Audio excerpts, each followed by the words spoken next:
Good morning everyone. देखिए last class में हम लोगों ने जो है theory of demand topic start किया था और उसके कुछ कंटेंट हमने डिस्कस किए थे।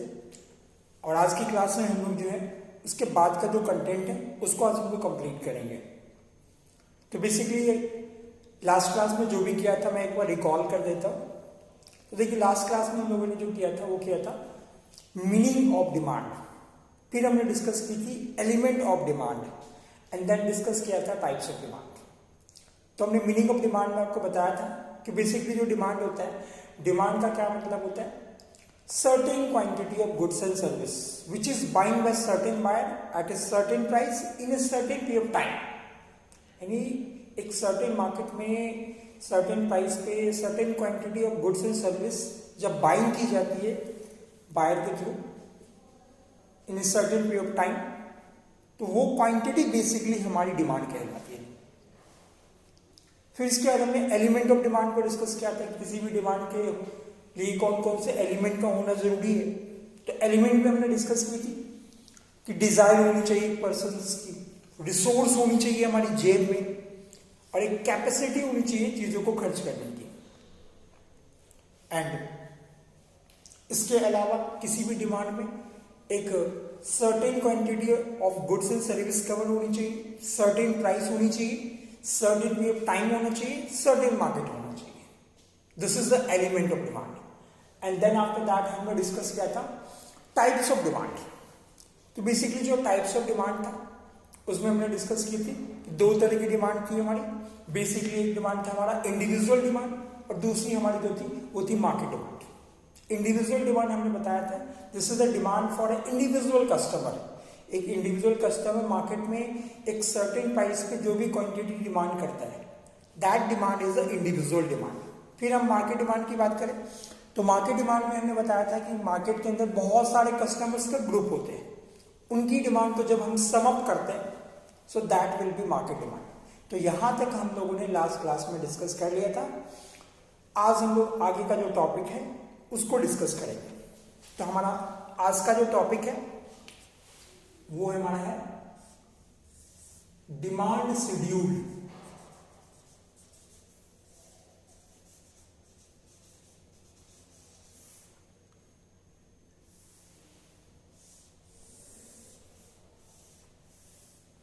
अब देखिए हम डिमांड शेड्यूल की बात करें तो बेसिकली जो डिमांड शेड्यूल होती है हमारी एक टेबुलर स्टेटमेंट होता है जो बेसिकली गुड्स की डिमांड को शो करता है अलग अलग प्राइस पे।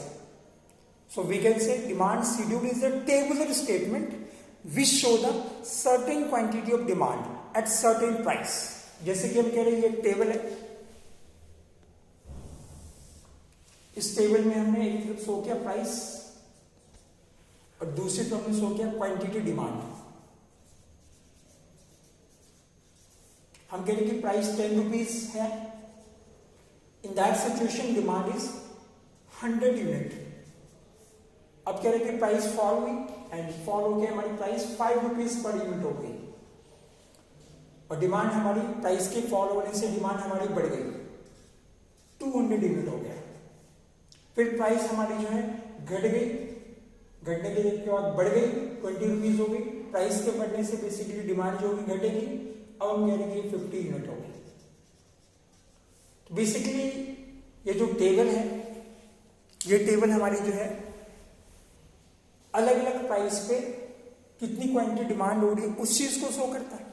तो ऐसे टेबल को कहते हैं demand schedule. And demand schedule is a tabular statement, यानी एक टेबल है जो बेसिकली प्राइस और डिमांड को शो कर रहा है। बेसिकली प्राइस और डिमांड के अंदर एक इनवर्स रिलेशनशिप है, इसको बेसिकली शो की जाती है with the help of demand schedule. So this is the demand schedule. अब देखिए जो हमारी डिमांड शेड्यूल है इसको फर्दर हमने 2 कैटेगरीज में डिवाइड कर दिया। इसकी 2 कैटेगरीज की बात करें तो सबसे पहली कैटेगरी जो है हमारी इंडिविजुअल डिमांड शेड्यूल है।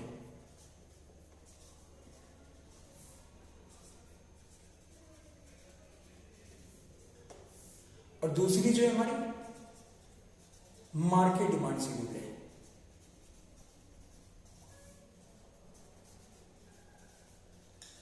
दो तरह की हमारी डिमांड शेड्यूल हो गई। फर्स्ट हो गई individual demand schedule and second हो गई मार्केट डिमांड शेड्यूल।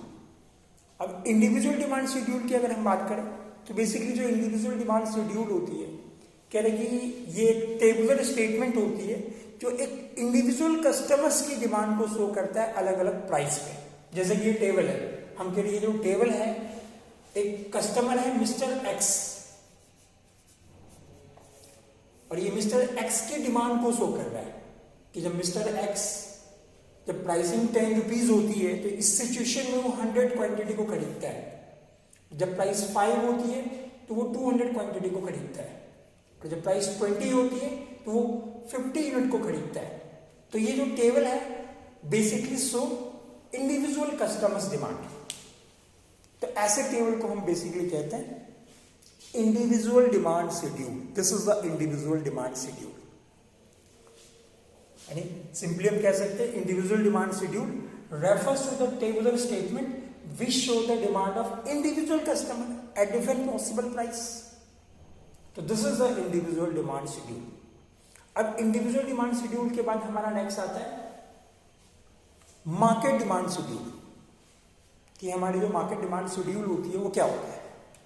तो मार्केट की बात करें तो मार्केट में हम जानते हैं कि बहुत सारे कस्टमर्स होते हैं, उनकी ग्रुप होती है।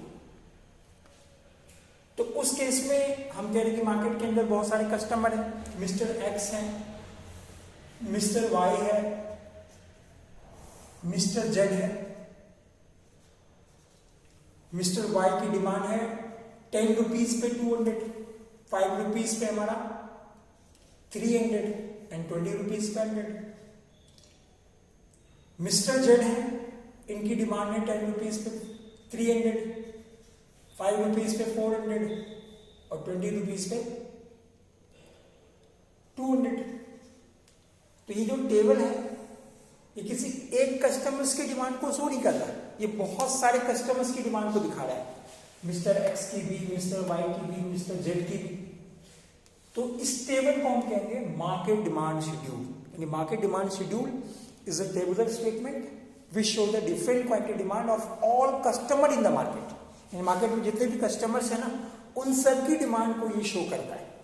तो ऐसे डिमांड को यानी ऐसे टेबुलर स्टेटमेंट को हम मार्केट डिमांड शेड्यूल का नाम देंगे। This is the market demand schedule. तो क्लियर है सब आप लोगों को कि हमारे इंडिविजुअल डिमांड शेड्यूल क्या है, मार्केट डिमांड शेड्यूल क्या है। अब इसके बाद नेक्स्ट टॉपिक इसका हम करेंगे डिमांड कर्व।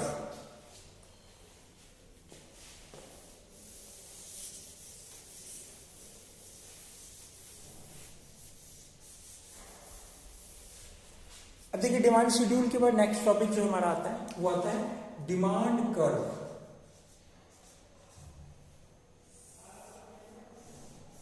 अब देखिए कोई भी कर्व जो होता है वो बेसिकली क्या होती है, एक ग्राफिकल प्रेजेंटेशन होता है किसी न किसी शेड्यूल का, टेबल का।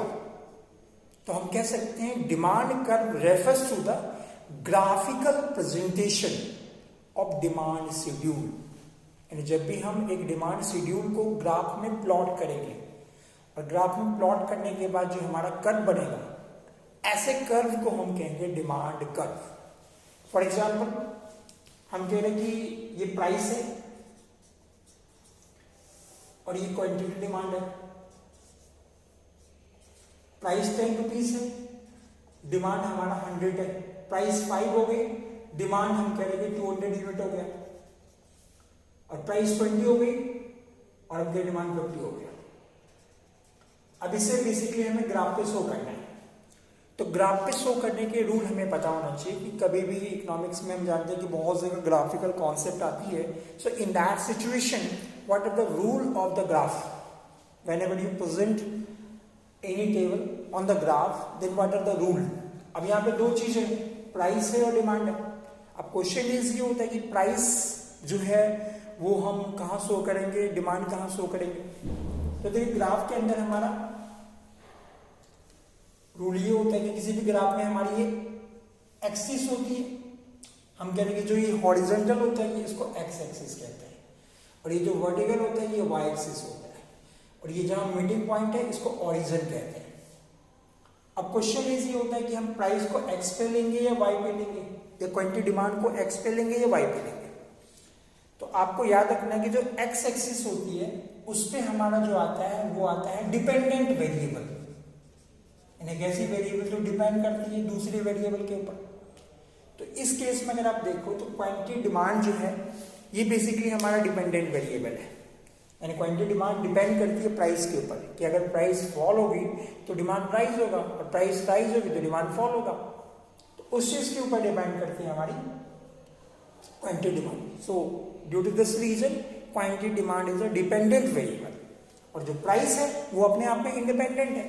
और वाई एक्सिस पे आप कह सकते हो कि वाई एक्सिस पे हम लोग इंडिपेंडेंट वेरिएबल को शो करते हैं।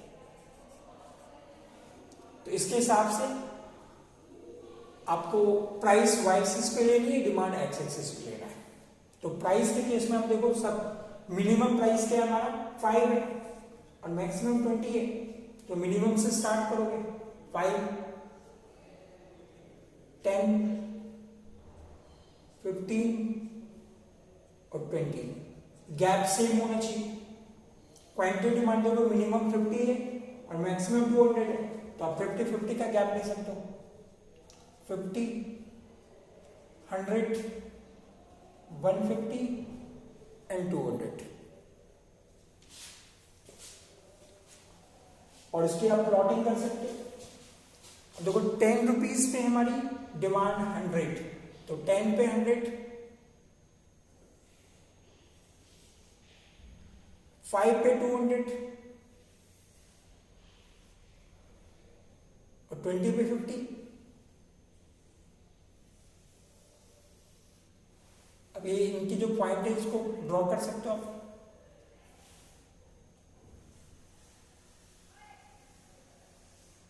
तो ये जो कर्व बना इसको डिमांड कर्व कहते हैं, this is the demand curve. और इसका जो शेप है ये कैसा है हमारा downward sloping, downward sloping shape है।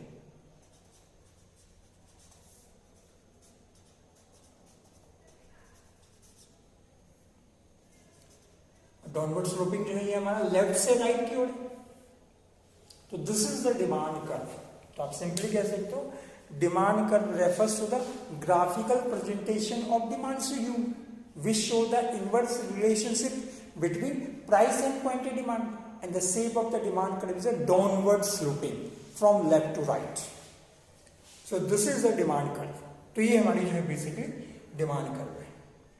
अब जिस तरीके से हमारी जो डिमांड शेड्यूल थी वो दो टाइप का था, इंडिविजुअल और मार्केट। तो यहाँ भी हम लोगों ने जो डिमांड कर्व है उसको भी हमने दो कैटेगरी में डिवाइड किया, एक हमारा इंडिविजुअल डिमांड कर्व और दूसरा मार्केट डिमांड कर्व। तो इंडिविजुअल डिमांड कर्व की अगर हम बात करें तो जैसे में ये एक टेबल था जो एक इंडिविजुअल डिमांड शेड्यूल को शो कर रहा था। अब इसको हमने ग्राफ पे प्लॉट किया और ग्राफ पे प्लॉट करके ये जो कर्व आया इस कर्व को हम नाम देंगे individual demand curve. So we can say now कि individual demand curve is a graphical presentation of individual demand schedule, यानी एक इंडिविजुअल डिमांड शेड्यूल का जो ग्राफिकल प्रेजेंटेशन होता है उसी को हम इंडिविजुअल डिमांड कर्व कहते हैं। और अगर हम मार्केट डिमांड कर्व की बात करें so we can say market demand curve refers to the graphical presentation of market demand schedule. हमने पीछे जो मार्केट डिमांड शेड्यूल पढ़ा था उसमें जो प्राइस थी और जो क्वांटिटी डिमांड थी, जो जिसमें जितने भी अलग अलग कस्टमर थे X, Y, Z, उन सबको अगर हम सम अप कर देंगे तो हमारा टोटल मार्केट डिमांड आ जाएगा। और उनको जब हम प्लॉट करेंगे तो हमारा जो कर्व आएगा उसको हम नाम देंगे मार्केट डिमांड कर्व का। तो ये बेसिकली हमारी जो है डिमांड कर्व हो गई और उसके बाद जो है ये मार्केट डिमांड कर्व हो गई। तो this is the demand curve topic.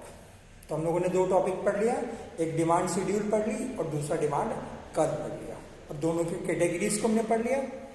ठीक है, तो ये हमारा बेसिकली जो है डिमांड कर्व है। अब देखिए डिमांड कर्व के बाद अब हमारा जो नेक्स्ट टॉपिक आता है वो एक मोस्ट इंपॉर्टेंट टॉपिक है जो थ्योरी ऑफ डिमांड टॉपिक का चैप्टर का। तो जो मोस्ट इंपॉर्टेंट टॉपिक है वो क्या है हमारा फैक्टर अफेक्टिंग डिमांड, ये जिसको आप कहते हो डिटर्मिनेंट ऑफ डिमांड। और ये काफी इंपॉर्टेंट टॉपिक है एग्जामिनेशन पॉइंट ऑफ व्यू से।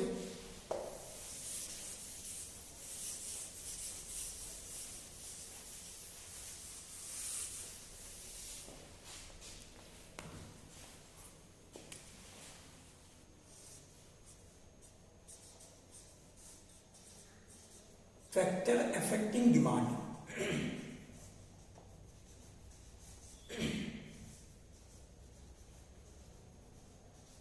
इसको हम दूसरे वर्ड में कह सकते हैं डिटर्मिनेंट ऑफ डिमांड।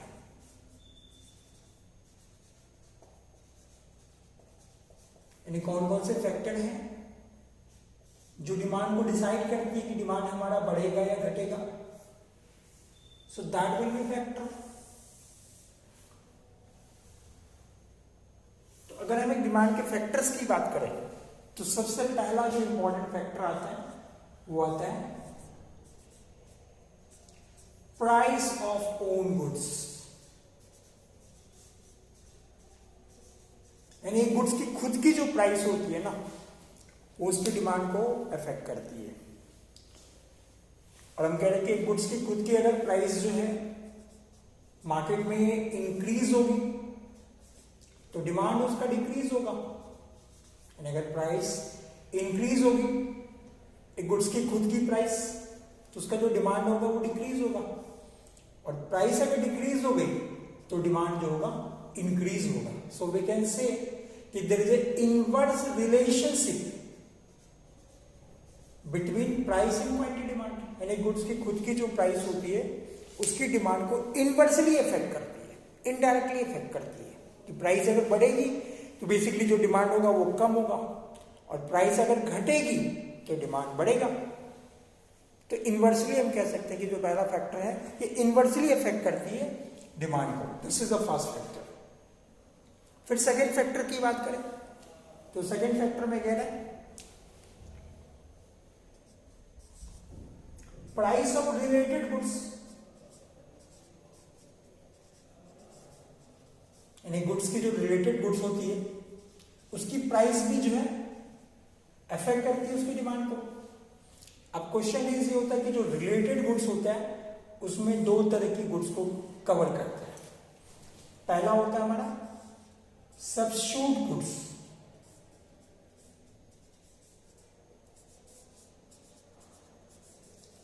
और दूसरा होता है हमारा कॉम्प्लीमेंट्री गुड्स।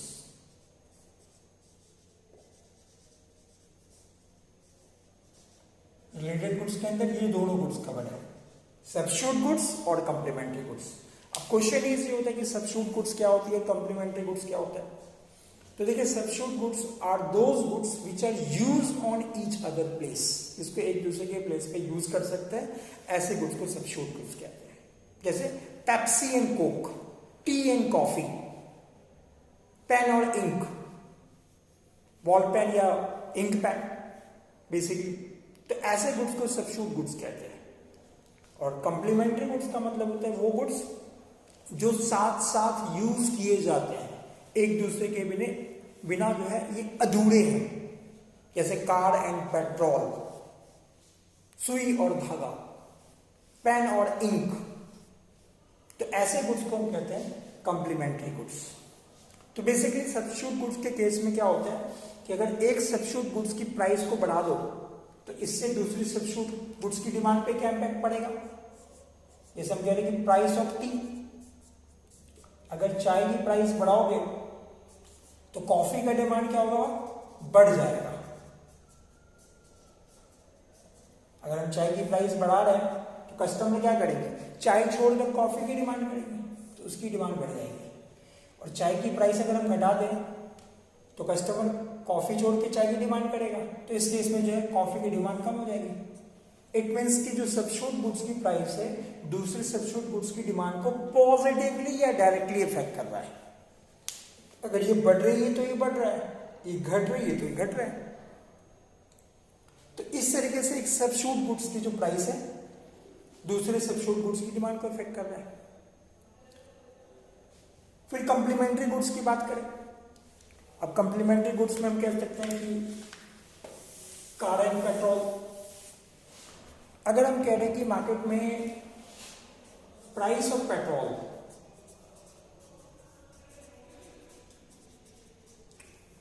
और डिमांड ऑफ कार।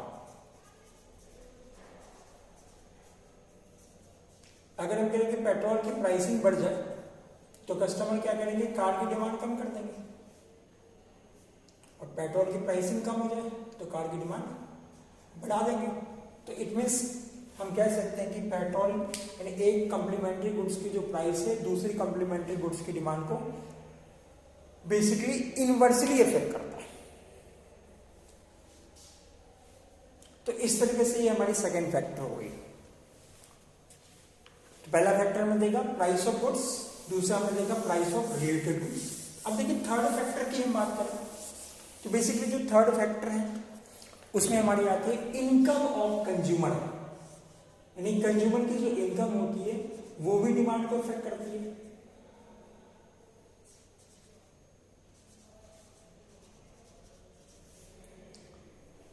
अब देखिए इनकम के पॉइंट से हम बात करें तो गुड्स हमारी बेसिकली दो कैटेगरीज में डिवाइड है।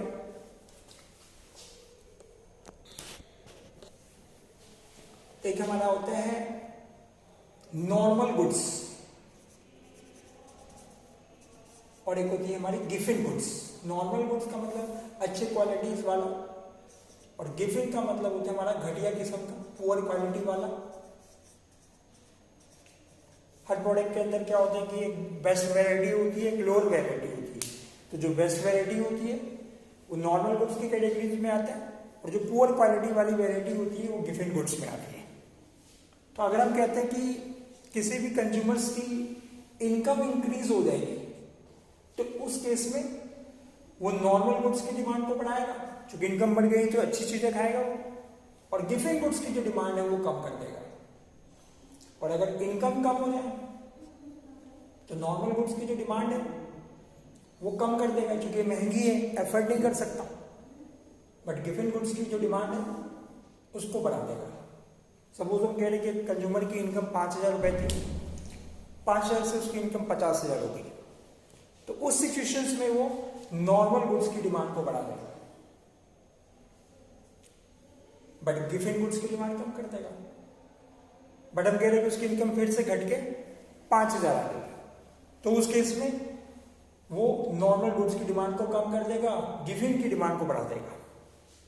और वो कहेगा ये तो सच्चा दोस्त तो यही है जो सुख और दुख दोनों में साथ निभाता है। तो वी कैन से नाउ कि with the increase in income demand of normal goods increase but demand of Giffen goods decrease, and with the decrease in income demand of normal goods decrease and but demand of Giffen goods increase. It means कि जो income of consumer होती है वो normal goods की demand को positively effect करती है, but Giffen goods की डिमांड को निगेटिवली इफेक्ट करती है। तो ये हमारी थर्ड हो गया इनकम ऑफ कंज्यूमर। अब इसके बाद हमारा फोर्थ पॉइंट आता है taste and preference. Fourth factor आता है टेस्ट एंड प्रेफरेंस, यानी कंज्यूमर की जो टेस्ट प्रेफरेंस है वो किस तरीके से इफेक्ट करती है। Taste and preference of consumer. अगर एक कंज्यूमर का किसी पार्टिकुलर प्रोडक्ट के अंदर टेस्ट प्रेफरेंस बढ़ जाती है, उसे चीजें अच्छी